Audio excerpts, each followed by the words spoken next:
Belakangan ramai pembahasan soal gempa megatrust yang mengancam wilayah Indonesia.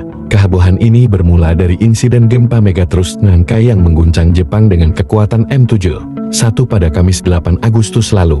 Insiden itu memicu kekhawatiran serupa di Indonesia. Kepala Pusat Gempa Bumi dan Tsunami BMKG Daryono sempat mengatakan kekhawatiran ilmuwan Jepang terhadap megatrust Nankai sama persis dengan yang dirasakan ilmuwan Indonesia. Khususnya yang perlu diwaspadai di Indonesia adalah seismic gap megatrust Selat Sunda M8.7 dan megatrust Mentawai Suberut M8.9.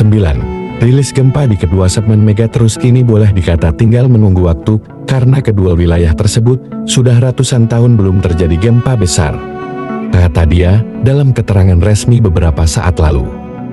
Namun, Daryono mengklarifikasi soal penggunaan kalimat tinggal menunggu waktu. Dalam unggahan di akun 10 personalnya, Daryono menegaskan peringatan itu bukan berarti gempa megatrust akan segera menimpa Indonesia. Tinggal menunggu waktu bukan berarti segera akan terjadi dalam waktu dekat, karena kejadian gempa memang belum dapat diprediksi, kata dia, dikutip Rabu 15 Agustus 2024. Kami pun tidak tahu kapan akan terjadi. Kami katakan menunggu waktu, karena segmen-segmen sumber gempa di sekitarnya sudah rilis, tinggal segmen tersebut yang belum lepas. Ia menambahkan, sebelumnya, Daryono juga mengatakan tidak perlu khawatir.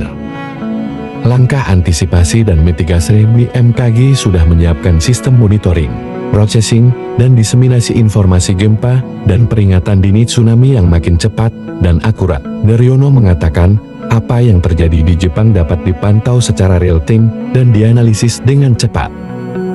BMKG, kata Daryono, bisa memodelkan tsunami yang bakal terjadi dan dampaknya menggunakan sistem INATOS Indonesia Tsunami Early Warning System, sehingga BMKG akan segera menyebarluaskan informasi gempa bumi dan peringatan dini tsunami di seluruh wilayah Indonesia, khususnya wilayah Indonesia bagian utara.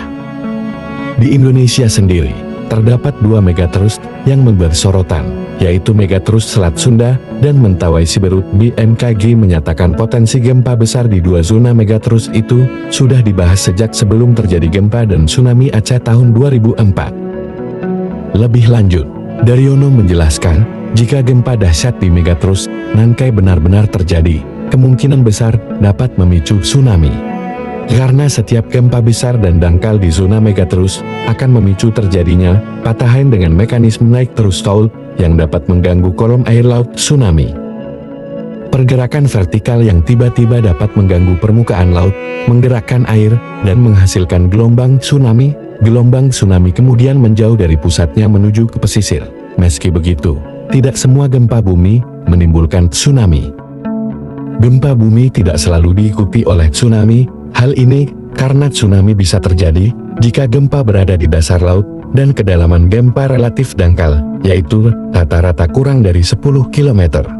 Gempa yang dangkal tersebut akan menyebabkan terjadinya patahan di dasar laut, sehingga menyebabkan terbentuknya gelombang tsunami.